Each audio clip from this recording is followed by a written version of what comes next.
o'zi qisqa umr ko'radigan iste'dodlar hamisha shoshib yurishadi. Xuddi o'zini o'limi yaqinligini sezgandek. Dunyo qiziq bu dunyoda odamlar 100 yil yashashi mumkin. 90 yil, 100 yil, 100 yildan ko'p yashashi mumkin. Lekin shu qorin g'amida o'tib ketganlar qancha? She'riyati bizga yurtni sevishni, onani ardoqlashni, insoniylikni anglatadi. Marhamat, kechamizga xush kelibsiz. Muhammad Yusuf o'z she'riyati orqali xalqlarni zabt etgan. Hayoti davomida vatanni, onani, xalqni muhabbatni o'z satrlarida kuyladi.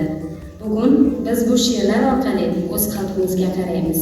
Bugungi kechamizda siz azizlar bilan birgalikda shoirning yurakdan chiqqan satrlarga quloq tutamiz. Demak, navbat ishlar tomonidan yodlangan Muhammad Yusuf she'ri.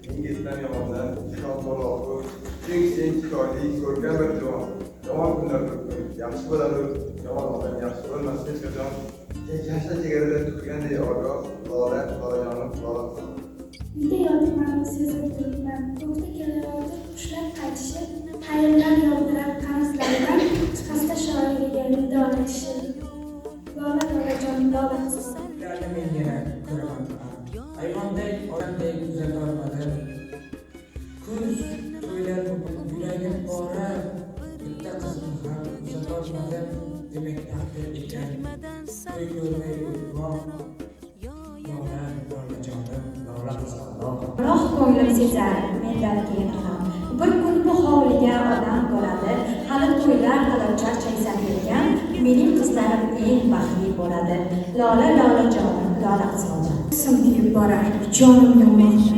Ayting doktorlarga, yorishsin, jism o'z ulfati jondan donmoqda. Endi bechora yurak qayerga borsin?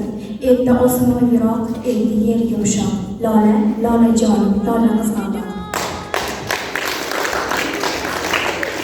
Esa so'zlamatalash va katta o'qituvchisi ustozimiz Qurbonali akaga. Qaysi zamonda bo'lishidan qat'iy nazar, haqiqiy yozuvchi shoirlar insoniyatni vijdoni qiladi. Haqiqiy yozuvchi shoirlarga talant o'sha yoshlikdayoq berilgan. Alisher Navoiyning Qur'onni 5 yoshida yodlagani, 6 yoshda mantiq tayyorni yodlagani mana shu darajaga yetkazib keldi. Muhammad Yusuf hayotidan olingan sahna ko'rinishiga bersak.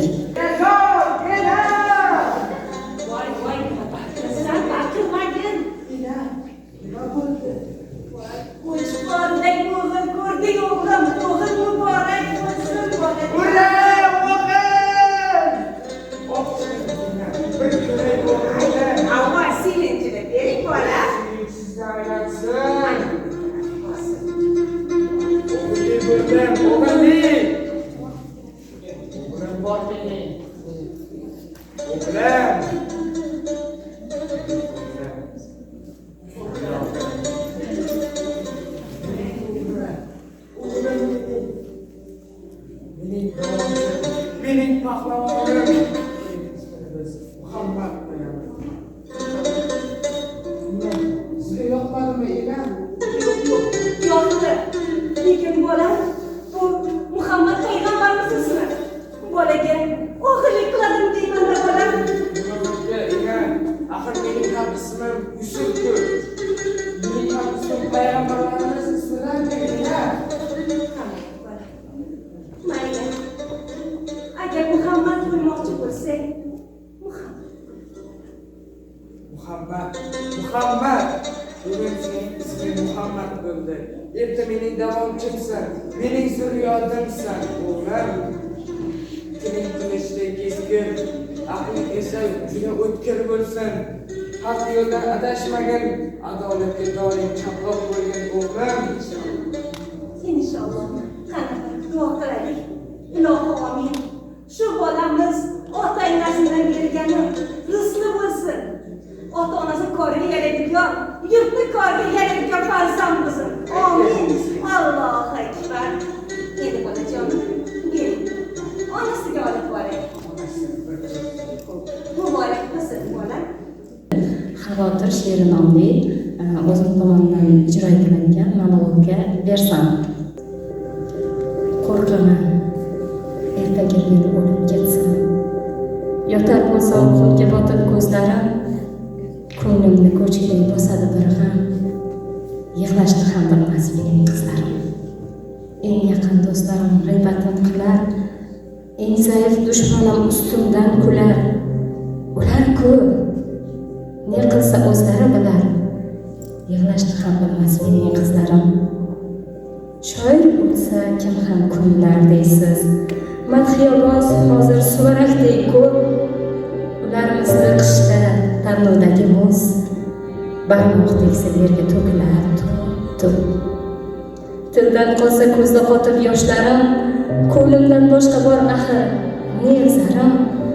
Yerlarga egilgan kuni boshlarim, yig'lashni ham bilmas mening qizlarim. Ular yosh, o'limdan qo'rqaman yomon, chunki dardiga hech quloq solmadim. Qabrimning ustida yig'lasin deyman, qizlarim ko'z yoshini asray olmadim. Muhammad Yusufning ijodidan ilhomlangan sahna ko'rinishini namoyish etamiz.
shoirning she'rlariga bag'ishlangan kuy qo'shiqlar orqali kechamizga yangicha ruh beramiz. Armonlarga ko'mib, azoblar berib, yoqib ketding nishon. Gulxanda bilan sevmasam bo'larkan, o'shanda seni. Armonlarga ko'mib, azoblar berib, yoqib ketding nishon. Gulxanda bilan ketaydan ekan, aynan o'zim sevmasam bo'larkan, o'shanda seni sevmasam, sevmasam bo'larkan, seni sevmasam, sevmasam bo'larkan, seni netaydan ekan, aynan o'zim sevmasam bo'larkan, o'shanda seni. Endi esa Muhammad Yusuf ijodi bo'yicha o'z fikr va taassurotlarini bildirish uchun Respublika Ma'naviyat va ma'rifat markazi Shirin shahar bo'limi rahbari Turdiyev qo'shida Akbar Umarga so'z navbatini beramiz. Bugungi Muhammad Yusuf hayoti va ijodiga bag'ishlangan badiiy kechamiz juda ham chiroyli tashkillashtirildi. Shu munosabat bilan o'quvchilarimizni tayyorlagan, shu lashtirilgan birga tayyorlagan Gulnor opaga katta rahmat aytmoqchiman. Juda ham ta'sirli qilib tayyorladilar. Tashkilotchilarga, kutubxona xodimlarimizga ham kattakon rahmat aytaman. Muhammad Yusuf tavalludining 71 yilligiga bag'ishlab o'tkazilgan kechamizning aziz mehmoni bo'lganingizdan va ishtirok etganingizdan minnatdormiz.